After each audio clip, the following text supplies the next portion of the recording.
Some people may have a cardiac catheterization. This is a procedure where we look for potential blockages in the arteries of the heart. And unfortunately, they may either have a lot of blockages or blockages in very scary places. So what can we do for them? The next best option is going to be a CABG, coronary artery bypass graft. What exactly is it?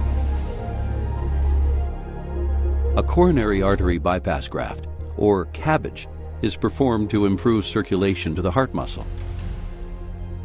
In this procedure, a healthy artery or vein from another part of the body is connected or grafted to the blocked coronary artery. The grafted artery or vein bypasses the blocked portion of the coronary artery, carrying oxygen-rich blood to the heart muscle. One or more coronary arteries may be bypassed during a single operation. I hope this video was helpful in understanding what exactly coronary artery bypass graft is, the indications for it, and why it's a great alternative to putting in stents for people who have significant heart disease.